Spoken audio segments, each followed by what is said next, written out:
ছানা কেটে যাওয়া দুধ থেকে খুব সহজেই বাড়িতে বানিয়ে ফেলুন পনির। একদম সহজ উপায়ে পনিরটি বাড়িতে বানিয়ে ফেলুন। কেটে যাওয়া দুধ প্রথমেই একটা সাদা কাপড়ের সাহায্যে বা ধুতি কাপড়ের সাহায্যে ছেঁকে নিন।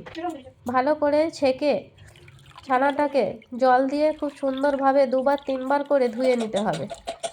যেমনভাবে ভিডিওতে দেখানো হচ্ছে ঠিক সেইভাবে ছানার জলটি ভালো করে ছেঁকে নিন। এবার এতে পরিষ্কার জল দিয়ে ছানাটা আমি যেমনভাবে ধুয়ে নিচ্ছি আপনারাও সেই ঠিক তেমনইভাবে ধুয়ে নিন। 2-3 বার করে এইভাবে নেড়ে চেড়ে ছানাটা ধুয়ে নিন। ধুয়ে নিয়ে যেই কাপড়টার সাহায্যে আমরা চিপড়ে ছানার জলটা বার করেছি সেই কাপড়টার সাহায্যে টাইট করে বেঁধে উপর দিয়ে ভারী কিছু আমার কাছে সিল ছিল তাই সিল দিয়েই আমি চেপে রেখে দিয়েছি ওভারনাইটের জন্য, বা আপনারা 4-5 ঘন্টাও রেখে দিতে পারেন। 4-5 ঘন্টা পরে দেখুন ছানাটা আমার কি সুন্দর শক্ত হয়ে পনির তৈরি হয়ে গেছে। আমি আপনাদের কেটে দেখাচ্ছি। দেখুন ভেতরে একটুও কোনো জালি রেশা কিচ্ছু নেই, একদম মানে টাইটভাবে পনির বসেছে।